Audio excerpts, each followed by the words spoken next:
This issue of the Tamil family that's being deported, and all these calls from Labor, Kerry, from activist groups, from some people who are sympathetic to the coalition, saying that forget all the rules, forget the law, just show compassion and let this family stay because their children were born here and they've already integrated into a community in Queensland. What do you reckon? Well, I think this is really hard on Peter Dutton because Peter Dutton is doing what Peter Dutton is required to do, and that is, he's following the rules that have been introduced in this country about what you can do to qualify as a refugee. I mean, these people have been through all the legal process, including, I understand, to the High Court. So they've exhausted the legal processes, and Peter is saying, look, they don't qualify as refugees, we shouldn't let them stay. The problem he has, if you have all this outcry, and I understand, look, and I'm not a heartless person, I understand there's 2 little kids involved, but if you have all the people who feel as if they're in that situation, then putting pressure on the minister to allow all of them in, then the rules may as well not be there. And I think that's the issue for Peter Dutton. And I mean, Peter's a decent bloke, and he knows that standing in front of those cameras and going, well, these are the rules and we're not going to do it, even though there are 2 little kids involved, he knows that's what people are thinking about him. Yeah, he's the minister, and he's got to enforce the law. He soaks up that admonition, that pain and punishment, and he knows that he has to do that to keep the borders secure. That's his argument. Gemma, these people came by boat separately. Their mother and father both paid people smugglers to get to this country, therefore broke the rules, if you like, but they had their chance to claim refugee status. That's been tested, as Kerry says, all the way to the High Court. They're not refugees. Do you see any scope here just to, or any problem with making this family an exception? I accept that they're not refugees, and I accept that the High Court itself has decided that they're not refugees. What I don't accept that there isn't a degree of ministerial discretion that can be exercised at any point for families or for people, for individuals who can demonstrate that they are making Australia a better place because they live here. Now, from what I've read about this family, and I accept I've not seen any confidential files. I don't know if they're a threat to Australia's security or they're sleeper agents or anything that's, in this crazy, wacky world that we now live in, Chris, within the realms of possibility. But on the surface of it, they're living in a community. They're living in a regional community, from what I understand. They're contributing, they're volunteering, they are working. These are the kinds of people we want in Australia. We've got people who are, 2nd or 3rd generation Australians who don't bring as much value to the community as this family does. I feel that there is a level of ministerial discretion available to be exercised here, and it is the devil in the deep blue sea, because you're quite right, Kerry. He can't let the tail wag the dog in every case.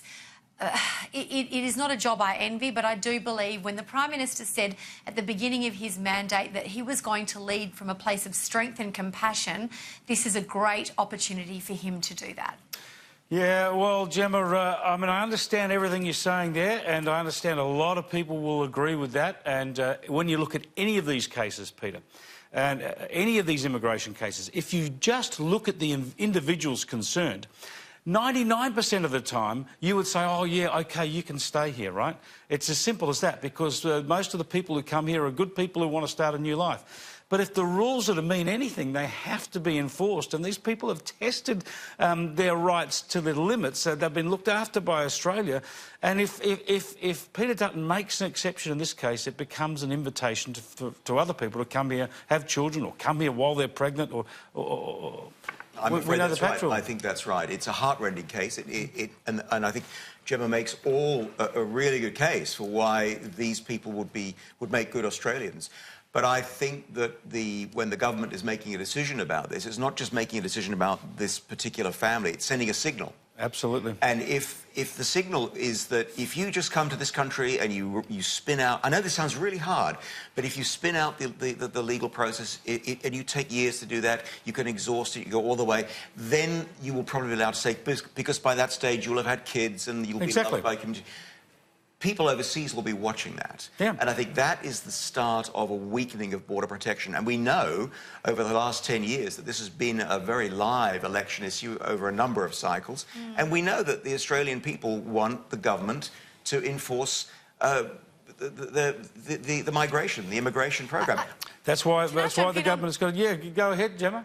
You're absolutely right, and I'm not suggesting for a minute that it's an enviable position. I think the other thing that's a bit at play here that complicates things is we know that we've seen, we've got jails all across Australia full of people who've come here and been granted refugee status, and it could be argued on any sort of metric that they don't deserve to be here because they've broken the law and all that sort of stuff, but we're stuck with them because they've been granted refugee status, and that's the application of the law as well. So clearly the system is not perfect. The system is as flawed as the people who design it. So I'm probably a little bit more of a not soft heart, because I'm not saying you're all hard-hearted. It's a terrible, but it's a terrible situation. And if you're talking about Gemma, the point is you could look at any of the cases of people who have been sent back and denied refugee cases, and I guarantee you, if you sat down with those people and talked to them about their story, I've met many of these people in detention, and of course, as individuals, you would let them in. As individuals, you have great sympathy for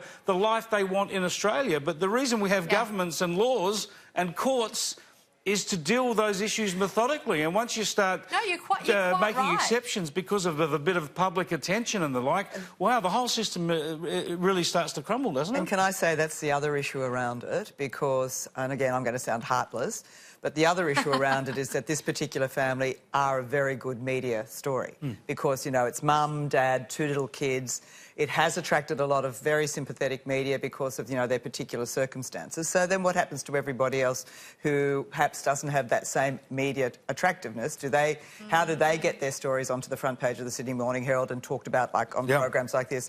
And just to one of the other points, we have had a very spectacular example of someone who'd been granted refugee status committing a horrendous crime and being convicted this week, who the Prime Minister has already said, end of sentence, back home. We don't want the likes of you in this country. Why wait till end of sentence? Just get rid of them when they're convicted.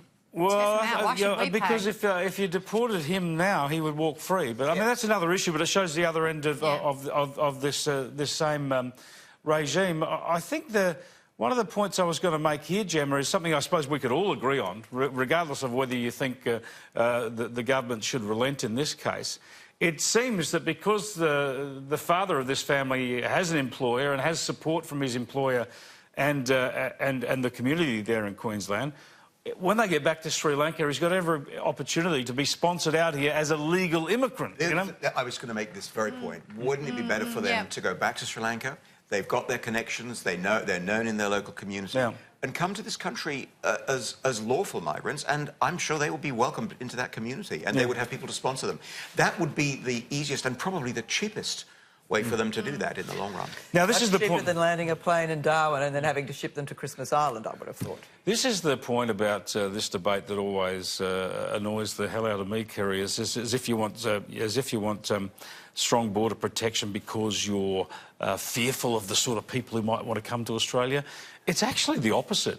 It's actually my view that there are so many people who would desperately love to have a life in Australia. We know that. There's countless millions of them. And why not? And I agree with all of them. I know why they'd want to come here. But you have to manage it because you can't have 2 million people or whatever it is, however many you'd end up coming in here if you had open slather. And the other point, I think, is that this should not be cast as Australia being heartless and not wanting people to come to this country. I think Australians are we know that Australia is a country that's very welcoming to migrants. But I think for Australians, it's very important, the principle of fair go. I think it's very important that migration is seen to be done in an orderly way. And that's the key point. And this is proving to be disorderly, and I think that's where it's And it's always been the argument about why we needed to stop the boats. For the 2 million people that you're talking about, they're going through the correct processes. Why should people who jump the queue, and I know it's a terribly emotive expression, but that's what it was, why should those people get preferential treatment? I mean, you talk to families who've got family members that they're trying to bring into this country. They have no sympathy for people who are trying to do it by anything other than the correct means. Absolutely.